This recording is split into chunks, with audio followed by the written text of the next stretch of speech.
And they knew they had to move on to a post-industrial era. And so these guys like Bertrand Russell and Wells, etc., prepared the minds of people through books. Russell with his non-fiction, Wells with his fiction primarily. And, of course, we had Bernard Shaw with his idea of fiction, promoting certain changing values through their books, hoping that the public would adopt them as they upgraded the system from what had served its purpose to get the public to serve a new purpose, you see. It was never for the public's benefit, it was to get the sheep from one field into the next field without causing too much panic. And like Albert Pike said, the Grand Master of Freemasonry, the High Pope of Masonry, he said, we never begin a premature revolution. We always prepare the groundwork before we even begin the launch of the revolution itself. You say you want a revolution, well, you know, we all want to change the world. You tell me that it's evolution, well, you know, we all want to change the world.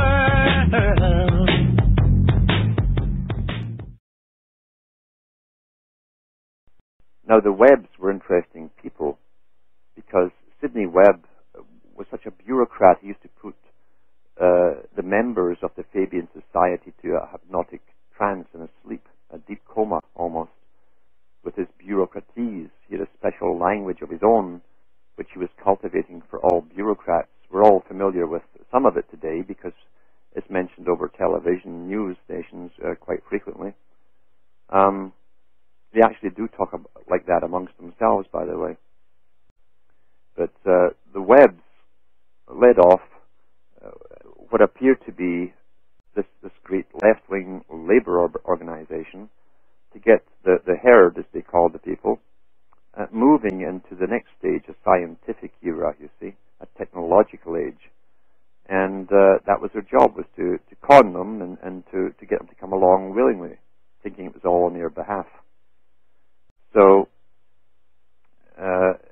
here's a statement from Bertrand Russell's autobiography about the Webbs themselves, just to let you know where these people really had their mind.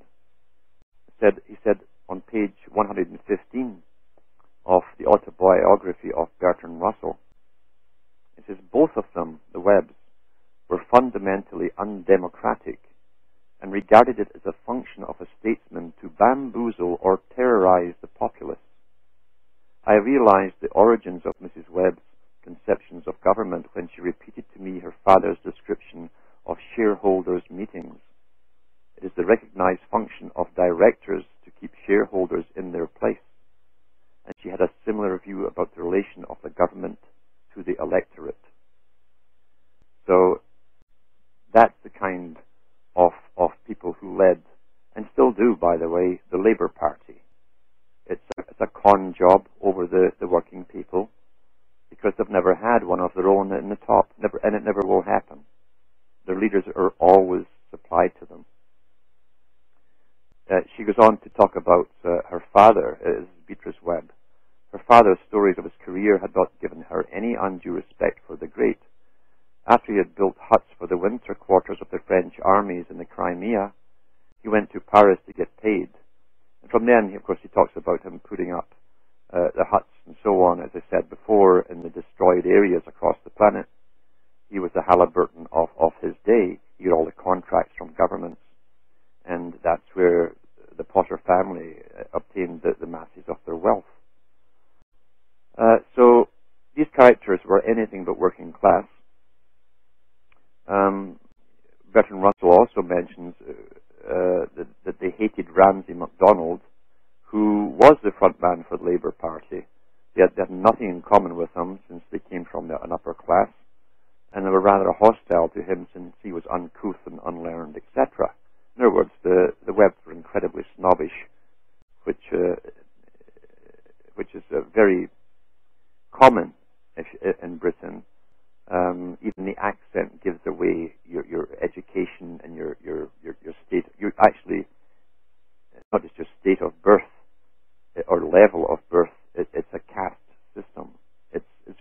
so much in common with India, because Britain, England, has a caste system pretty well identical to that of India. And it may be one day we'll find out that the high Brahmins of India are the same bloodlines of those that run Britain, and I wouldn't be in the least surprised if that's the case. So Bertrand Russell, the Webbs, H.G. Wells, and Wells tried to take over the Fabian Society at one point, and the Webbs put him back in his place. Wells was a manic depressive himself, and he played with drugs, etc. He had the usual upper class problems with sexual relations. He had to have his wives. He had different wives, and they had to sign contracts that they would do certain things for him in a sexual manner, and promise to keep their mouths shut if they ever got divorced. So no doubt he had various fetishes, and perhaps when his wife was beating him with the whip, maybe he thought of the working classes getting beaten. Who knows? Something turned this strange man on. So we have these types of characters running the left and the right wing. Now, people who want to read the autobiography of Bertrand Russell should think for themselves as they read it. Remember, there's much more information about Bertrand Russell than his own autobiography. You'll find another book. It's called this